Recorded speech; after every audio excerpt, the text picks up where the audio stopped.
Hey, on camera, because I've already said it to you, congratulations, Chris. Thank you very much. You got I it, man. appreciate it. You bet. What can I do for you guys? DeAndre Jules' name has Yeah. come up a bunch of times over the last couple of weeks. Yep. Losing weight, playing well. I mean, is it really coming together for him now? It really is, and you know, coaches, sometimes it sounds like coach speak, but you know, he's matured off the field and kind of saw this coming, and that led into a good diet, which led to the weight loss that you've heard about. He doesn't have distractions in terms, he's handling his schedule so much better, and playing really good football. His minimal mental errors through the entire camp, and it's just allowing his talents to really rise up. So I'm proud of him. I'm very proud of him. Charlie, it felt like there were like 17 different names for us to watch during camp that could be in your defensive line rotation. Sure. Is that list slimmed down at all throughout camp? A little bit, you know. I mean, that it's funny because I told the guys today, because this morning, you know, a statement was made that, you know, after this scrimmage this weekend, that roles will be set, and that's true to a degree.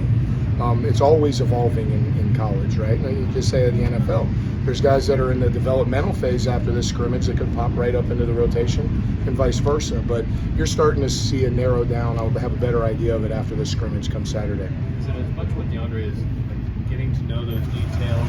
Is that something that you can speed up for the younger guys, or do they have to go through some of this? I'll say I think everyone has their own unique journey, you know, and Jules' journey has been one that I'm proud of his persistence. He's continued to stick with it, and now I think he's going to get a chance to see the fruits of his labor of just stick to it in this. Was there a moment where you felt like where you saw it click, or was it kind of gradual? I saw it happening really starting towards the end of last season, and it's been a progression. You know, he's just gotten a little bit better each year. He's one of those guys, and you know, in a developmental program, you're going to have a lot of guys that are third, fourth, and fifth year guys that come out of that development phase and show up, and you're wondering where they were. They've been here the whole time. They've just been in the crock pot, getting better, getting ready to go. And Jules is looking like he's a guy that's got a chance to have an impact for us, which is fantastic. How well does this team police itself? Because I've heard players talk about like we get on each other, and I've seen times where Deion and Nate kind of put each other in check while you're coaching them at times as you work on things. How well is that a factor for you guys? I think it's critical. You know, I mean, there's an old phrase out there, and I'll probably quote this wrong, but you know, something along the lines of, you know, good teams coaches lead, great teams players lead, somewhere. And right now we have a good group of leaders, and it's across the board, young guys, old guys, within groups. You know, there's a group of young D linemen that are leading the younger half of the D line as an example, and that's critical to have success, because at the end of the day, and you know this, I mean, we're going to send 11 guys out there any given play, and we're turning all the training over to them, and we got to have leadership. Who are some of those younger D linemen that have stepped up to lead? You know, Ghost is a guy that has done a nice job. You know, Mav is a guy that's working really hard. Maverick Gracio, Samo, Jimmy Scott. Those are some names at the top of my mind with that younger half of the room. How different of football players are Sam and Sean after, you know, in camp 2 compared to camp 1? Yeah, night and day.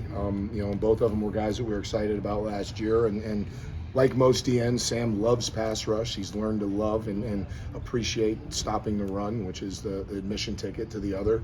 You know, Fitz has just gotten so much better with his knowledge, his awareness of you know, for example, knowing where protection is going to slide and how to take advantage of that. So they're just both taking really, really good steps from year 1 to year 2. Deion has quite a legacy to live up to it on this team. How is he doing in that regard? Well, the thing I like about Deion is he's coming to work every day. You know, there's never that fall off in terms of effort compared to years past, and that was a part of his growth process. You know, he didn't know when he wasn't working, and now he knows. And I'm not having to track his effort from snap to whistle as much as I have in the past. It always happens with there's going to be a couple loaves that pop up, but his just sheer pure effort running to the ball has been fantastic this camp. What's his ceiling?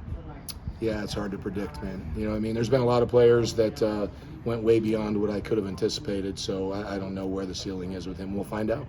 We've heard about him. Nate has gotten a lot of good comments from Pat as well. But what about, you know, you need more than just 2?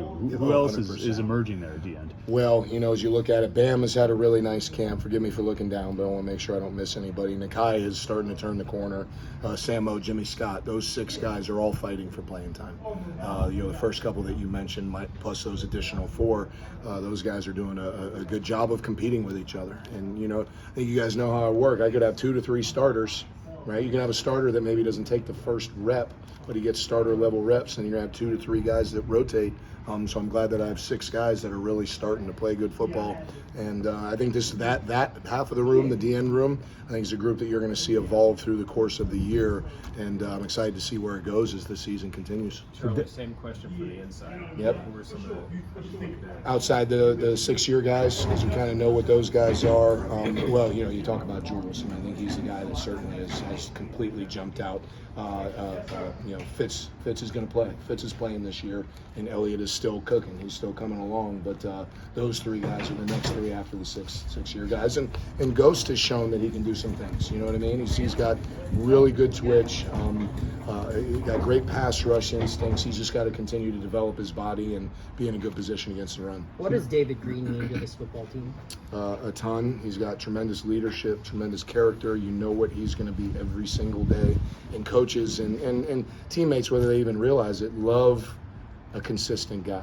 You're not surprised by what walks in the room. You always know what you're going to get out of David. He's a tremendous teammate and a heck of a player. That told us how the offensive line, or you credited the offensive line for what it's been doing. What have you seen from them that have challenged your guys and forced your guys to be better? Their double teams right now are outstanding, tough to deal with. They're playing extremely physical. Our run game is going to be something that's going to be fun to watch this year. I think their pass protection has continued to get better as well.